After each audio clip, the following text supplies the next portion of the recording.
네, 제가 지금 제 나이가 71세예요. 그러니까 제 생애를 교동에서 보냈고 제 본업은 농사고요. 지방 사람들은 대개 그냥 향토사학자라고 그렇게들 얘기해요. 내 고향을 알리기 위해서 누군가는 해야 돼서 교동향교 유도회장을 맡고 있어요.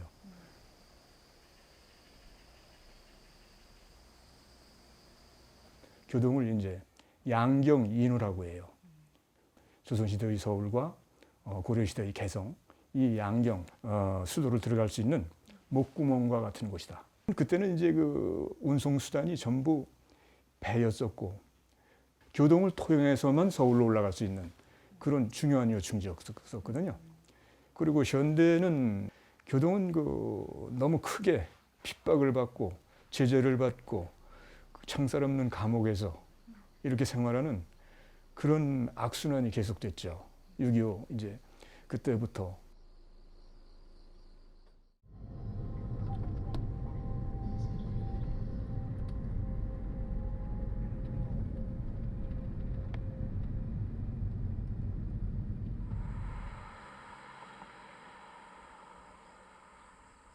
세상은 불편하면 안 오는 거예요. 아들, 딸 다 와야 되고요. 친척들 와야 되고요. 쌀 사러 들어와야 되고요. 고춧가루 사러 들어와야 돼요. 교동 주민만 편하게 해주고 검문 안 온다고 되는 겁니까? 아니죠. 공연히 우리 민간의 자유만 통제하고 있는 거예요.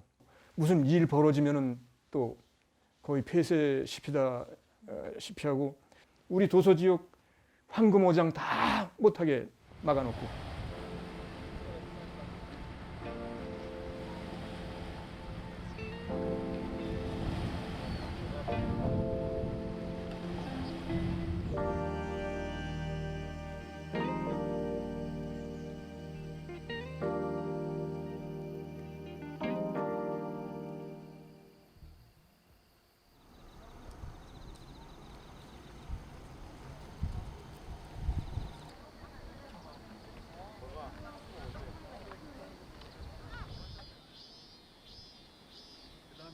저쪽이 한강으로 들어가는 길이에요.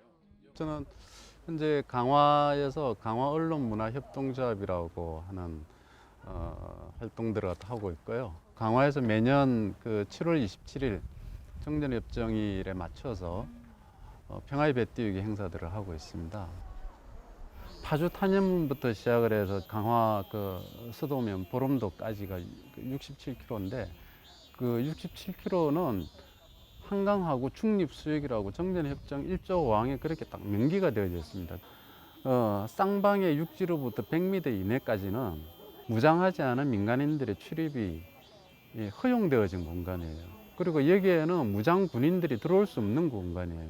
단발 발사가 되어지는 총만 휴대가 가능하고 그 총도 몇 정 이상은 휴대를 못하게 되어 있고 이를테면 평화지대인 거예요.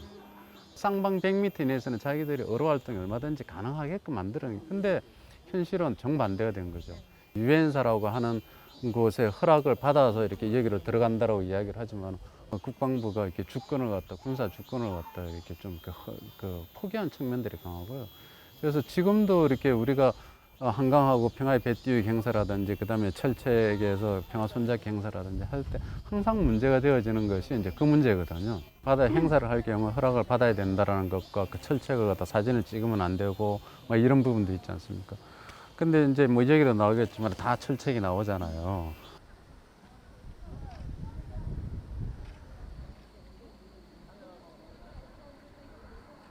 그러니까 이게 저희가 통문 열고 들어가서 이전에는 다 그걸 했었어요. 조개잡이 활동들을 다 했었어요. 이 철책이 언제 쳐진 것 같아요? 저 철책이 쳐진 게 90년대 중반에 쳐진 거예요. 이해가 됩니까? 그러니까 우리가 이렇게 인식의 착각인데요. 분단이 1954년 전쟁 끝나고 난 다음부터 분단의 모습이 이랬을 거라고 사람들은 생각하는 거죠. 그게 아니다라는 거죠. 분단이라고 53년대 전쟁이 끝나고 나서 분단은 계속해서 강화가 되어져 왔던 거예요. 더 이렇게 체제화 되어지고 더 내면화 되어지고 이런 과정들을 거쳐서 저게 이렇게 저런 모습으로 이렇게 드러 나온 거거든요. 분단이 모든 걸 정당화시키잖아요. 근데 이거를 풀어야 된다.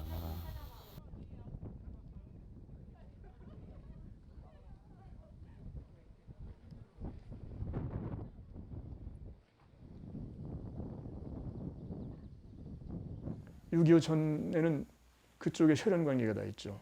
그때는 모든 물물 교환이라든지 시장을 간다든지 이래서 교동으로 다 들어왔어요. 교동이. 그래서 대룡시장이 그래서 생긴 거 아닙니까? 생업을 이 6.25는 지난데도 이건 넘어갈 수는 없고 어차피 살긴 살아야겠는데 방법이 없으니까 좌판을 벌긴 거예요.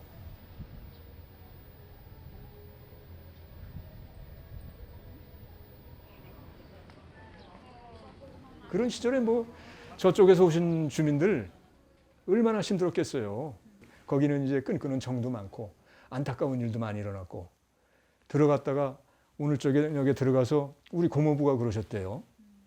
고모부가 처갓집에서 미안하니까 우리 연안읍에 그 봉당에 어디에 벼 해서 묻어놓은 거 있으니까 그거 가지면 우리가 끓여 먹으면 소금 묵피 하면서이라도 같이 끓여 먹으면 한 달은 갈 테니까 다 들어갔어요.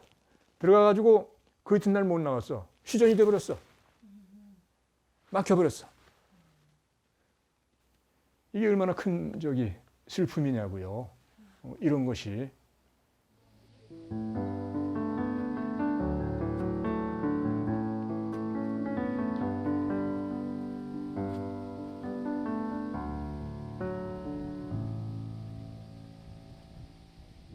오히려 전쟁이 끝난 다음에 저희가 커가면서 그렇게 유지해오던 혈연 관계가 맹이 끊어지는 아주 참 피를 토하는 그런 고충을 느꼈죠.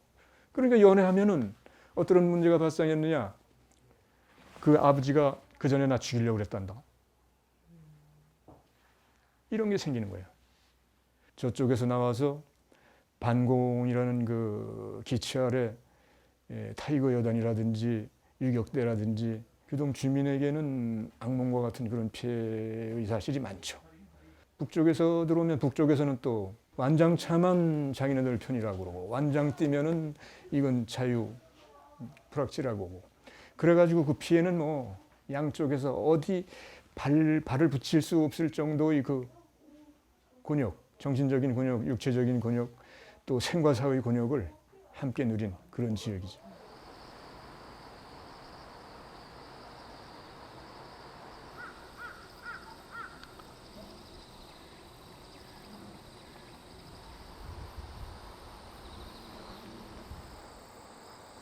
이게 강화는 일종의 이렇게 정보 역할, 첩보 기지와 같은 역할들을 강화가 담당을 했었어요.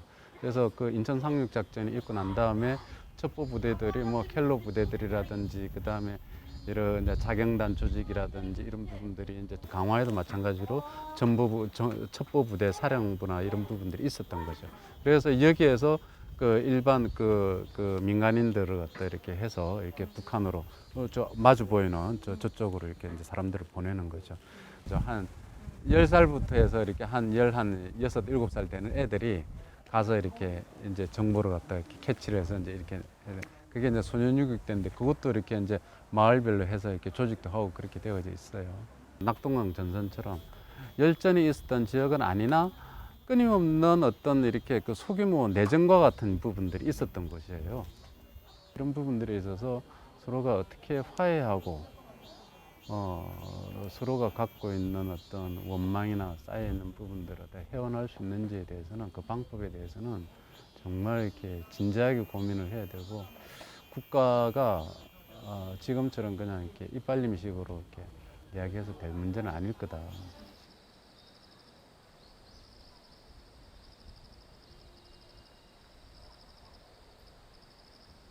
전쟁에서 죽는 사람은 결국 누굽니까? 민간인이잖아요. 피해자거든요. 희생당한 사람들을 위로하는 이런 위로하고 같이 이렇게 그 어떤 슬픔들을 갖다 나누 공유할 수 있는 이런 공간들이 필요하죠. 선생님에게 평화, 교동 주민에게 평화란 무엇입니까? 교동 주민의 평화요? 우선은 절조망 없어야죠. 절조망 없는 것이 평화의 시작이라고 봐요. 저는 강화 사람들에게 평화라고 하는 부분들은 저는 별거 아닌 것 같아요. 제일 중요한 거는 여기 한강하고 유여, 한강하고 여기 마음대로 왔다 갔다 하는 거예요, 그냥. 그게 제가 보기에는 평화예요. 딴 거 아니에요. 그 안보는 어느 정도 우리가 지켜야 되겠지만은 제 개인적인 생각엔 그래요. 가만 어떠냐, 오만 어떠냐 그래요. 예를 들어서 교동대교 저쪽에 예를 들어서 가칭 이 황해대교를 논다든지 다리를 놓쳐. 해주대교를 논다든지 이 교동대교보다 짧을 수 있거든요. 네. 돈도 안 들거든요. 그리고 그 입구에서 통제만 하면 된다는 얘기죠.